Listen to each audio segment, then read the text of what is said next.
Good morning, gang. Happy Saturday morning. All right. Well, probably a bunch of you guys are going to go to the grocery store today, right? You're going to get shocked by the prices. You're going to be pissed when you walk out the store. You're going to look at an empty wallet and a half full shopping cart and go, all right, we made it through another week. So, what's the biggest cause for food inflation? People could say, oh, it's gas prices, or as I was talking about yesterday, Joe could say it's greed by the supermarkets, right? Now, one of the biggest causes for food inflation is lies by the government. Yeah, if you break this all down, and I will, you're going to see that's exactly what it is. Now, it's no secret that this administration is all in on climate change and CO2 and all the other BS crap. But it's affecting your budget more than you know so. Okay. There's a story that came out yesterday that says the American beef industry is at a record low, according to the USDA. We have 2% less cattle being raised in the United States this year than we did last year. And of course, they're going to blame it all on the drought. Now, no question whatsoever, weathermen are about as useless as Jim Cramer picking stocks, okay? It was just last week, it was pouring rain here, and I looked at the Weather Channel to see how long it was supposed to last, and at current it said cloudy.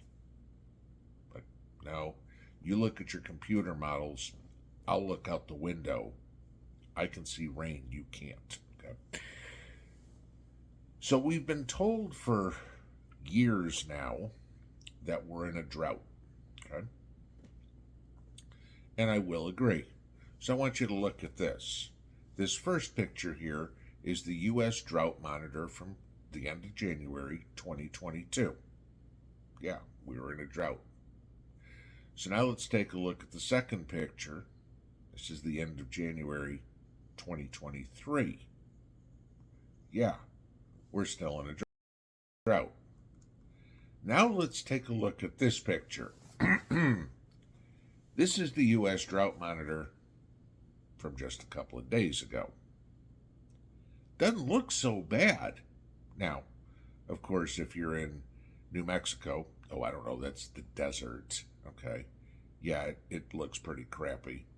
Louisiana, Mississippi don't look all that wonderful, but the rest of the country, not bad, okay? The white areas, no drought at all. Yellow, a slight drought, okay? You get in the reds and the dark reds, that's where you worry, okay? Our biggest cattle producing state in the country is Texas. Texas has next to nothing in the way of drought, okay? So the cattle herds, you'd think, would be increasing, but they're not, okay? We have 2% less cattle than we did last year. Now, just to give you this as an idea, when they send cattle to slaughter, the cow is usually somewhere between 2.5 and 3.5 years old. Okay, so I will give you this, that all right, maybe you'd see us starting to ramp up a little bit, but no.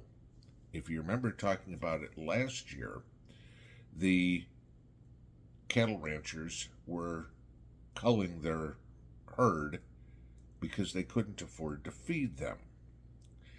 Now, I couldn't find it this morning, but I was looking, and I remember reading a story maybe about 3 weeks ago, maybe a month ago, about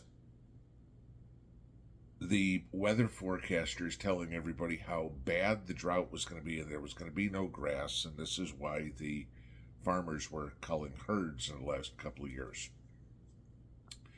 Except it wasn't as bad as expected, so there was still grasslands for the cows to eat. But now that they didn't have the cows, they had to get out there and mow the grass with fuel-powered machinery. Okay?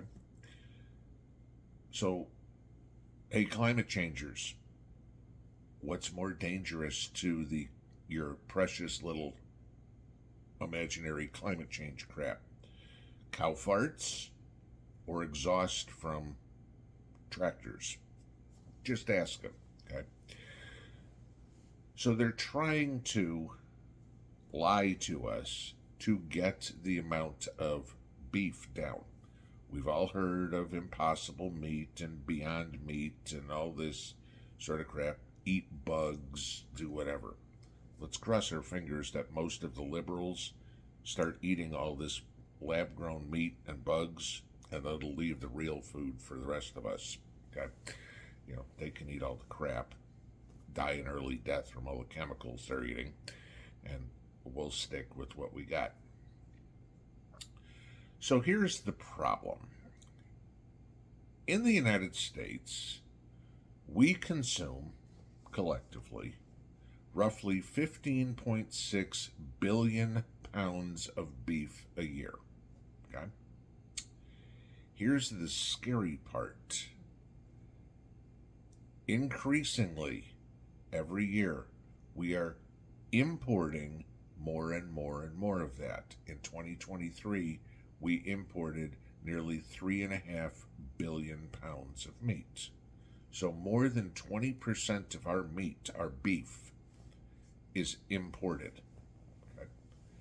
And we don't have the regulations, or we have, in the United States, we have more regulations on beef than they do growing it in Brazil or Venezuela or wherever we're bringing it, primarily from South America. So we don't know what they're being fed. And of course, it's USDA tested when it comes over. But more than 20% of the beef we eat is foreign grown, foreign raised. That's a problem. Look at what's going on in the world. Okay? Take out 20% of the food supply from the United States. Right there, there's 20% of the beef. It's not like their precious little climate change knows borders. Hell, it's not like the Democrats know borders. Okay? Whether a cow farts in Brazil or whether a cow farts in Kansas doesn't make a difference, but they can't figure that part out. We still need to eat. So you go into some more on, I don't know how you want to take a look at how are you going to get around this. And so I crunched some numbers. Now, right now, the latest USDA figures say the average price of ground beef, 80/20, is at an all-time high of $5.21 a pound. Now, sure, in some places it's cheaper, in some places it's more expensive. I get it. You know, you buy 90/10 or whatever, but they're going off of 80/20, $5.21. Which I'd like to find $5.21 beef here because it's more expensive than that for me. And so Mrs. P and I, a few years ago, decided it was going to be a lot more cost efficient, let's put it that way, to buy a side of beef. Okay. Now, depending on where you are, and I'm just telling you here, I can get quarter beef, a half beef, a whole beef for $4 a pound. Okay, so that's less expensive than the grocery store. I will tell you this: the meat tastes 1,000 times better. Okay, because it's not pumped full of pink slime and chemicals and everything. It's cow grinder packaging at the end. Okay. But the other thing is I'm not just getting ground beef. I'm getting the steaks, I'm getting the roasts, I'm getting the ribs, etc., etc. And yes, I know somebody's going to say, well, you're also paying for the bones. Okay, sure, okay, for what I'm getting, but I'm getting T-bones and ribeyes and chuck roasts and sirloins, etc., etc. I'm not just getting ground beef. So the average price of all those other cuts of beef is a hell of a lot more than $5.21. But let's just use the ground beef. So here's an option for you. And I looked this up too. You guys can go check it out. Okay. On Walmart.com this morning, you can get a Frigidaire 5 cubic foot freezer for $159. Okay. And I know somebody's going to say, well, it's $159, right? We're preppers. If we already don't have a freezer, we should. But think about this. At $159, the difference of what I paid, $4 versus $5.21 for ground beef, if you get 131 pounds of beef from your local cattle guy, okay, you've now paid for that freezer versus $5.21 to $4. It's about a quarter beef. That's not much. That's just if you get ground beef. If you get a couple of roasts, a couple of steaks out of there, fine. So be it. But let's say you ground the whole thing up. 131 pounds of ground beef. Okay. The average person in the United States eats a little bit more than 60 pounds of beef a year. Now, that's kids, adults, elderly, 60 pounds of beef. So that 131 pounds is enough beef for 2 people for 1 year. Okay. And guess what? Now you have the freezer to do it all over again. But now there's not that extra cost. Now you're paying $4 instead of $5.21. Are my prices for beef going to go up this year? Maybe. Okay. Are the prices of beef going to go up in the grocery store this year? Absolutely. Okay. This is the whole lie. This is the whole war on everything. Remember, we couldn't have fertilizer a couple of years ago because, the urea, etc., etc. So they didn't want the grasses to grow to feed the cattle. Then they come up with the lie about the drought, which looks like it's over. I don't know. Anybody had a pretty wet winter so far? Most of us, yeah. Okay. I mean, what's to come in the spring? The Farmer's Almanac is predicting a wet spring for a lot of the areas. That's good for planting, okay? That's good for growing grass.